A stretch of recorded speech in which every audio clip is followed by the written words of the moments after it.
The day I finalized my divorce, I booked a ticket on the high-speed train to my hometown. The hum of my phone punctuated the silence of my nearly empty apartment as I stared at my meager possessions, a phone, an ID card, and a bank card with a balance too limited to erase the ache of the past few years.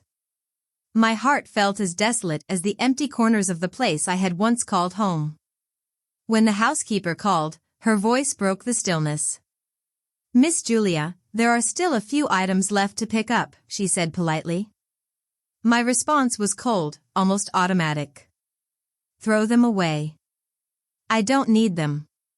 But she hesitated, and then her words came carefully. "The little master was crying for you. He misses his mom." I froze, clutching the phone. A storm of emotions threatened to tear through my carefully constructed composure, but I forced them down. My voice, when I finally spoke, was ice. "He'll have a new mom soon. The one he's always been thinking about," I said with a bitter smile. The words burned, but they needed to be said. My son really takes after his father, even in the women they love. I used to wonder why it couldn't be me. But now? If he doesn't love me, then so be it. Before I hung up, I added my final words: "Tell him not to worry. I'll never bother him again in this lifetime." And with that, I disconnected the call, severing yet another tie to a life that had already crumbled beyond recognition. The train was packed, but my mind remained a hollow echo of the past. I swapped out my SIM card, determined to cut off all remnants of the city and the life it held. For the next few hours, this moving vessel would be my world, speeding me away from everything that had chained me down. I found my seat by the window, letting the landscape blur past. Beside me sat a little girl, no older than my son, her big, round eyes fixed on me warily. I tried to ignore her. Children used to bring me joy, but now they were just reminders of everything I had lost. And everything I'd failed to keep. The girl was quiet and well-behaved, but her guardian, a woman, was the exact opposite. She talked loudly on her phone, her voice dripping with irritation as she cursed at whoever was on the other end. I slipped on my headphones, eager to drown out the chaos, and closed my eyes. Time slipped away as the rhythmic hum of the train lulled me into a light doze. But then, a gentle tug on my sleeve pulled me back into reality. Startled, I looked down to see the little girl standing beside me, her lips pressed together tightly, her tiny hands fidgeting with the hem of her dress. "Auntie," she said softly, her voice trembling, "my mom is missing. Can you help me find her?" I blinked, suddenly alert. The seat by the aisle, which had been occupied by the loud woman earlier, was now empty. My heart sank. I called the train conductor and the train police immediately, explaining the situation as calmly as I could. The little girl clung to me, her small hand gripping my sleeve as if it were the only anchor in her world. She was too young to understand the gravity of what had happened, but her wide, tear-filled eyes told me she knew something was terribly wrong. After what felt like an eternity of investigation, the truth came to light. Her mother had gotten off the train at a previous stop, deliberately. Witnesses recalled seeing the woman glance over her shoulder, her expression filled with unease, as she walked away. She left behind nothing but the little girl, who now sat motionless in her seat, staring at the floor. The carriage erupted into murmurs and whispers, passengers throwing around harsh words like heartless and cruel. Their judgment filled the air like poison, but the girl didn't react. She didn't cry. She didn't make a fuss. She simply sat there, her small figure dwarfed by the seat, as if she had accepted her abandonment. My chest tightened as I watched her. I had spent years feeling unwanted, unloved, and discarded. The pain in her eyes mirrored my own in a way that was both heartbreaking and unbearable. When the train police asked if anyone could temporarily care for her, I hesitated. I wasn't sure why. My own life was a wreck, I had nothing to offer this child, not even stability. But as I looked into her solemn, tear-streaked face, something inside me shifted. I pulled out my ID and handed it to the officer, along with my home address and contact information. "I'll take her," I said firmly, surprising even myself.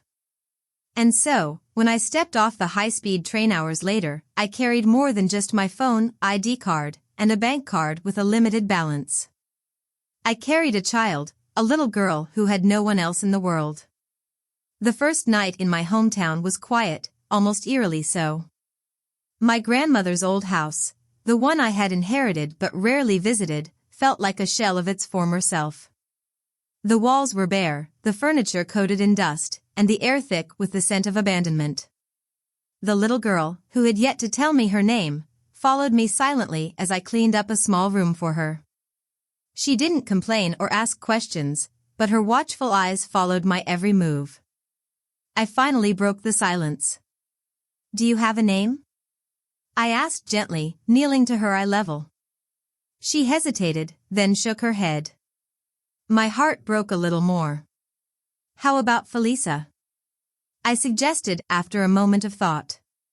"It means happy or fortunate. And from now on, your last name will be Song, like mine." She looked at me with an intensity that seemed far beyond her years, as if weighing the significance of my words. Finally, she nodded. "Okay," she said softly. "I'll stay with you." Her words carried a weight that neither of us fully understood at that moment, but as she curled up in her new bed, clutching the worn blanket I had found in a closet, I felt something unfamiliar stir within me. Hope. The journey ahead would not be easy. For either of us. But for the first time in years, I felt like I wasn't entirely alone. The early morning sunlight spilled through the cracks of the old wooden shutters, casting fragmented patterns on the floor. I sat by the small kitchen table, a steaming cup of tea warming my hands. Across from me, Felisa sat on her knees, silently observing the unfamiliar surroundings. Her big, round eyes traced the cracks in the walls, the faded photographs, and the small portrait of my grandmother that I had carefully cleaned and placed in the living room. The house had been lifeless for years, much like myself. But now, with Felisa's presence, it was as though a faint spark had been reignited. I had spent the previous night cleaning, airing out the house, and finding old clothes and blankets that Felisa could use. I didn't own much anymore, but there were remnants of a life once lived in this house, enough to make her feel safe, I hoped. Felisa's gaze shifted to me. "Why did you bring me here?" she asked, her voice soft yet steady. The question hung in the air, heavy and unanswered. How could I explain it to her? That I had seen a reflection of myself in her eyes? That her quiet resilience had stirred something I thought I'd lost forever? "Because I was lonely," I said finally, meeting her gaze. "And I thought you might be, too." She didn't say anything for a long time. Then, she gave a small nod, as if acknowledging an unspoken understanding between us. It was a fragile bond, but it was something. The days that followed were a blur of activity. I threw myself into restoring the house, clearing out overgrown weeds from the courtyard, and planting vegetables and fruit trees just as my grandmother once had. It gave me a sense of purpose, something to focus on other than the gaping void left by my divorce. Felisa followed me around, watching silently as I worked. She rarely spoke, and when she did, her words were careful and deliberate. Despite her young age, she carried herself with a seriousness that seemed out of place on a child. One evening, as I finished hanging up a freshly washed curtain, she approached me hesitantly. "Do you think she'll come back?" she asked, her voice barely above a whisper. I knew immediately who she was referring to. Her mother. I set down the curtain rod and crouched in front of her. "I don't know," I admitted. "But if she doesn't, you have me now. And I won't leave you." Her eyes searched mine, as if trying to gauge the sincerity of my words. Finally, she nodded again, and for the first time since I had met her, a faint, fleeting smile appeared on her lips. As the weeks turned into months, Felisa began to settle into her new life. I enrolled her in the local kindergarten, a small, modest school not far from our home. On her first day, she clung to my hand tightly, her expression stoic but her fingers trembling. "You'll be fine," I reassured her, crouching down to her level. "You're brave, remember?" She nodded, though her grip didn't loosen until the teacher gently led her inside. I watched her walk away, her small figure disappearing into the classroom, and felt an unexpected pang of pride mixed with apprehension. When I picked her up that afternoon, she was quiet but composed. "How was it?" I asked as we walked home. "Okay," she replied simply. But as we approached the house, she reached for my hand, holding it tightly all the way to the door. One night, as I prepared dinner, Felisa stood on a stool beside me, determined to help. She insisted on stirring the soup, her tiny hands gripping the ladle with a focus that made me smile. "Why did you name me Felisa?" she asked suddenly, glancing up at me. I paused, setting down the knife I had been using to chop vegetables. "Because it means happy or fortunate," I explained. "And I wanted you to have a name that reminds you of those things, even when life feels hard." She was silent for a moment, then asked, "Do you think I'll ever feel happy again?" Her question cut through me like a blade. "Yes," I said firmly, placing a hand on her shoulder. "It might take time, but yes. You will." She didn't respond, but she leaned into my touch ever so slightly. It was a small gesture, but it meant everything. Winter came quickly, blanketing the small town in a thin layer of frost. The courtyard, now dotted with budding plants, looked almost picturesque beneath the pale sunlight. Felisa and I spent the colder days indoors, huddled by the small fireplace, reading books and playing simple games to pass the time. One evening, as the wind howled outside, she crawled onto the couch beside me, clutching a blanket around her shoulders. "Why don't you have a family?" she asked, her voice tentative but curious.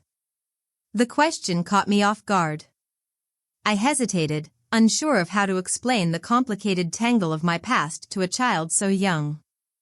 "I did have one," I said finally, choosing my words carefully. "But sometimes, families don't work out the way we hope. And when that happens, we have to start over and make a new one." She looked thoughtful, her small brows furrowed in concentration. "So we're a new family?" I smiled, brushing a strand of hair from her face. "Yes. We are." Her lips curled into that rare, fleeting smile once more. "Okay," she said softly. "I like our family." For the first time in years, I felt the warmth of hope blooming in my chest. It wasn't perfect, and it wasn't easy, but it was ours. And for now, that was enough. The seasons changed, bringing with them a renewed sense of rhythm to our lives. The vegetables in the courtyard had begun to sprout, and Felisa's once solemn demeanor had softened slightly. Though she still carried the weight of abandonment in her eyes, moments of innocence and joy began to surface. These glimpses, fleeting as they were, gave me hope. One morning, as I prepared breakfast, Felisa joined me in the kitchen. She had become my shadow, always close by, watching and learning. Her small hands carefully peeled an orange as I flipped pancakes. She'd taken to calling me Auntie Julia, and though it wasn't the mom I'd once longed to hear from my own child, it warmed my heart nonetheless. "Can I take an orange to school?" she asked, her voice soft. I glanced over, smiling at the precision with which she had peeled the fruit. "Of course," I said. "Do you want me to pack anything else?" She shook her head. "Just the orange. It's for the teacher. She's nice to me." I paused, my heart swelling with pride. "That's very thoughtful of you, Felisa." She looked at me, her expression serious. "You said we should be kind to people who are kind to us." I nodded, fighting back the lump in my throat. "That's right. You're a good girl." Despite her quiet nature, Felisa had quickly become a favorite at school. Her teachers often praised her for her maturity and diligence. But her reserved personality also made her a target for teasing.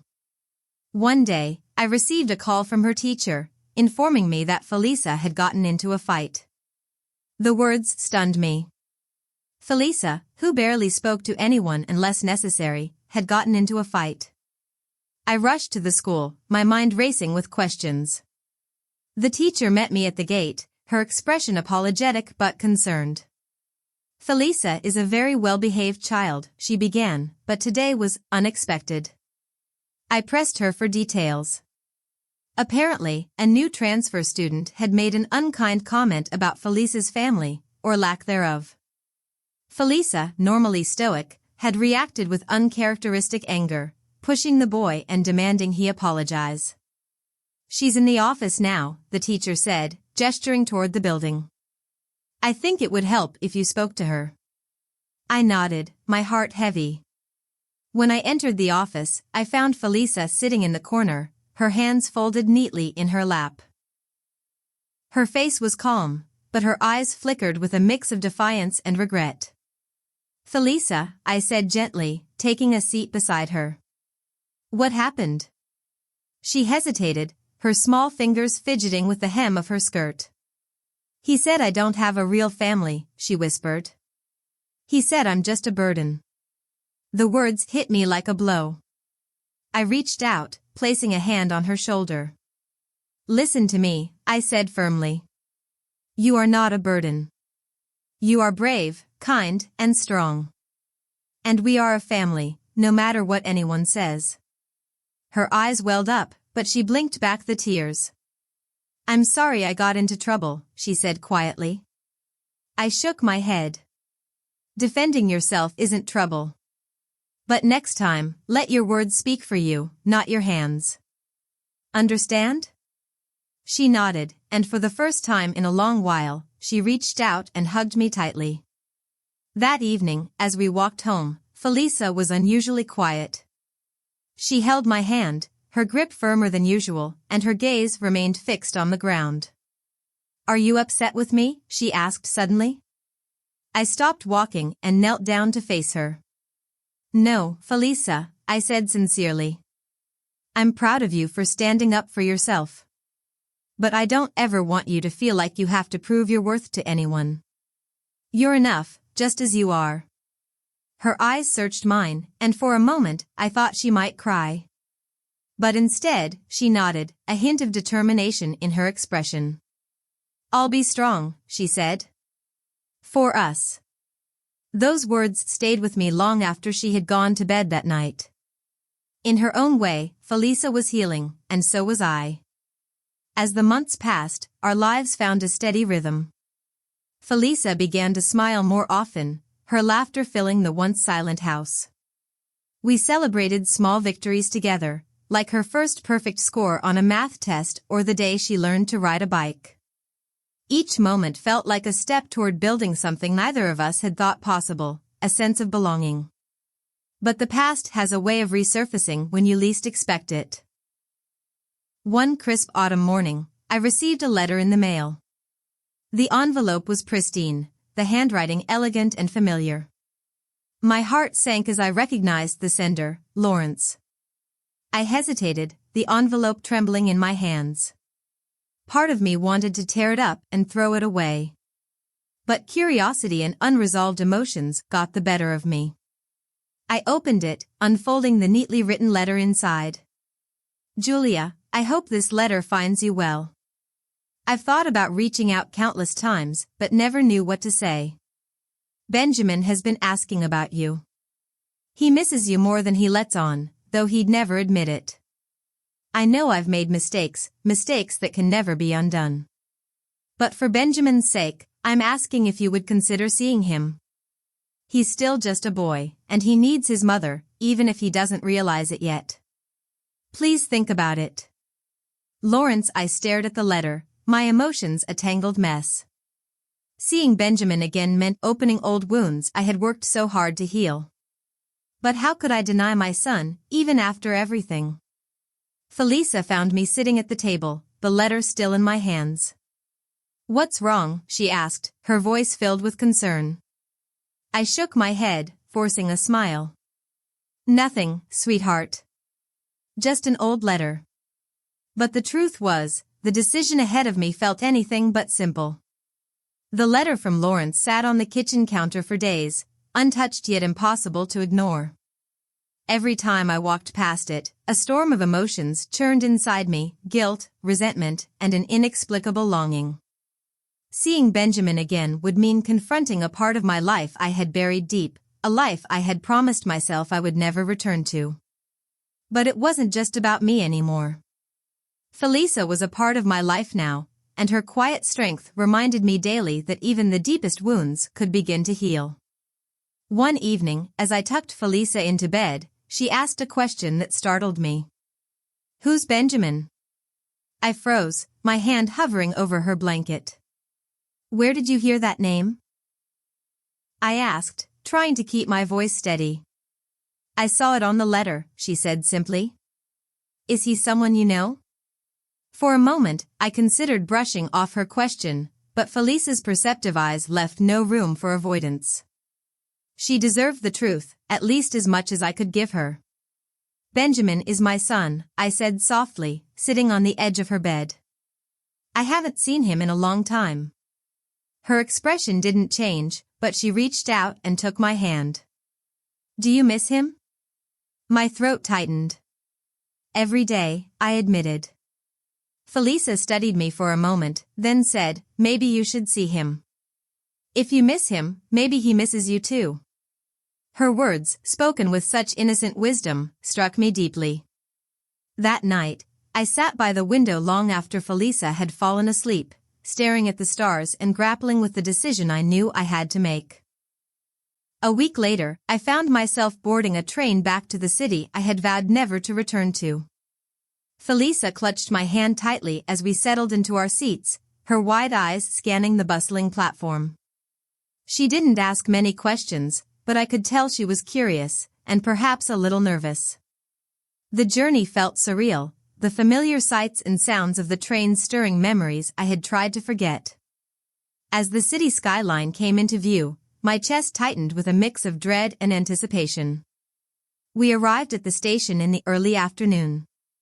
Lawrence had sent a driver to pick us up, but the sight of the sleek black car waiting at the curb made me hesitate.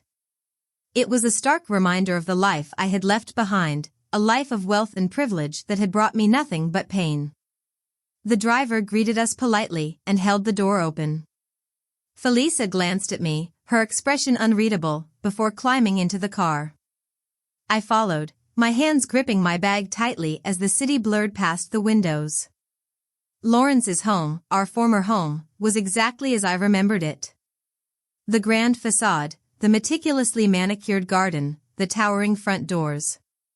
Everything about it felt cold and imposing, a far cry from the warmth of the modest house Felisa and I shared. The housekeeper greeted us at the door, her eyes widening slightly when she saw me. She ushered us inside, where Lawrence was waiting in the living room. He rose to his feet as we entered, his expression carefully composed but tinged with something I couldn't quite place. "Julia," he said, his voice steady but low. His gaze shifted to Felisa, and he hesitated.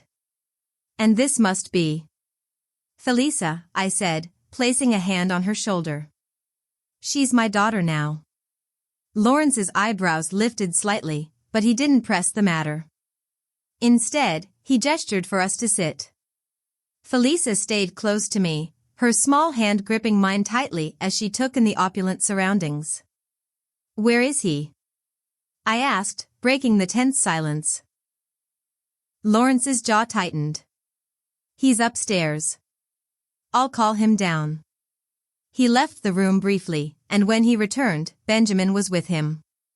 My heart clenched at the sight of my son, taller than I remembered, his features sharper, but his eyes unmistakably the same. He stopped in the doorway, his gaze locking onto mine. "Mom," he said hesitantly, his voice trembling. I stood, my legs unsteady, and managed a small smile. "Hi, Benjamin." For a moment, neither of us moved. Then, as if the years of separation melted away, he ran to me, throwing his arms around my waist. I held him tightly, my eyes stinging with tears. I missed you, he whispered, his voice muffled against my shoulder. I missed you too, I said, my voice breaking. The reunion was bittersweet. Benjamin was overjoyed to see me, but the years apart had created a chasm that couldn't be bridged overnight. He had questions I wasn't ready to answer, and I had wounds that hadn't fully healed. Felisa, ever observant, watched the interaction quietly. Later, as we sat in the garden, she leaned over and whispered, "He's nice. I think he really loves you." Her words gave me a sliver of hope. Perhaps, despite everything, there was a way to rebuild the bond one had lost with my son.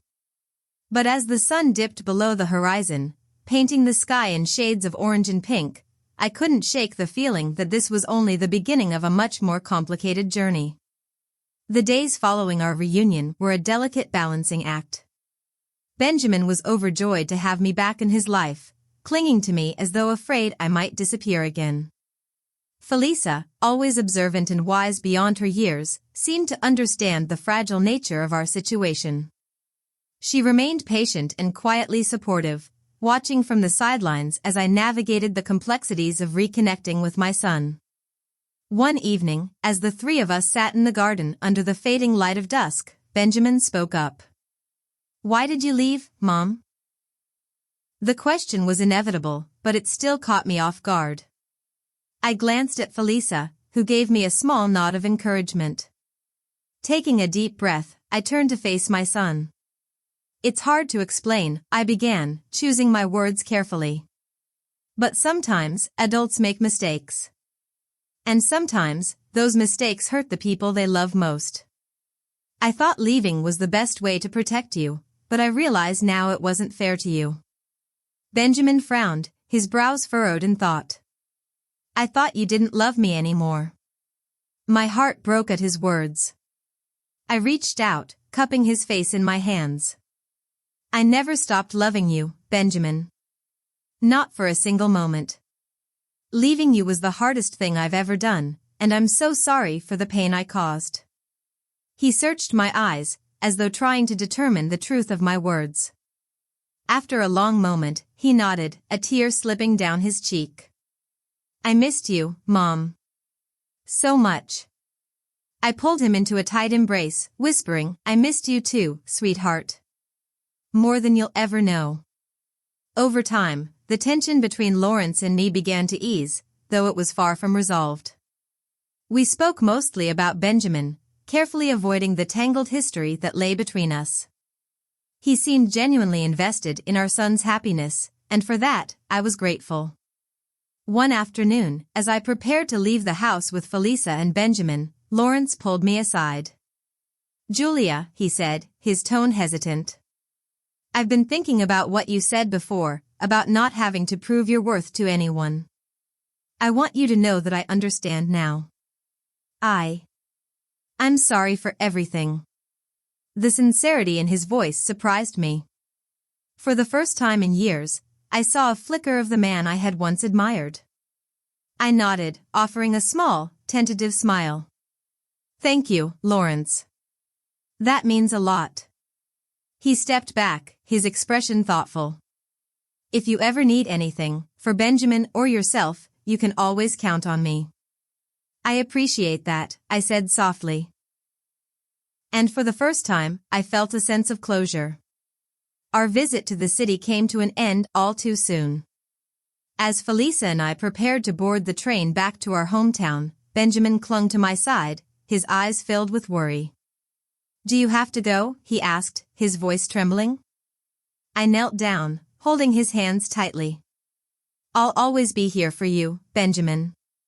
We're starting fresh, remember? This isn't goodbye. You can visit me anytime, and I'll visit you too. We're family, no matter where we are." He nodded, though tears streamed down his cheeks. Felisa stepped forward, placing a small hand on his arm. "You're part of our family too," she said simply. Her words seemed to comfort him. He gave her a watery smile and nodded. "Okay." As the train pulled out of the station, I watched Benjamin and Lawrence wave from the platform. My heart ached with the bittersweetness of leaving, but I knew it was the right choice. Felisa leaned against me, her head resting on my shoulder. "Do you think he'll be okay?" she asked quietly. I smiled, stroking her hair. "Yes, I think he will. And so will we." Back in our hometown, life returned to its quiet rhythm. The little courtyard blossomed with the fruits and vegetables we had planted, and the house once again felt like a home. Felisa started her new school year with confidence, her serious demeanor now balanced by a newfound warmth. Benjamin called often, sharing stories about his days and asking about ours. Each call strengthened our bond, proving that distance could not weaken the ties of love. One evening, as Felisa and I sat on the porch watching the sunset, she turned to me with a thoughtful expression. "Are you happy now, Auntie Julia?" I looked out at the horizon, the sky painted in hues of orange and pink. For the first time in years, I felt a sense of peace. "Yes," I said, smiling. "I think I am." Felisa nodded, her lips curving into a rare but radiant smile. "Me too." And in that moment, surrounded by the simple beauty of our life, I knew we had finally found the family we both needed.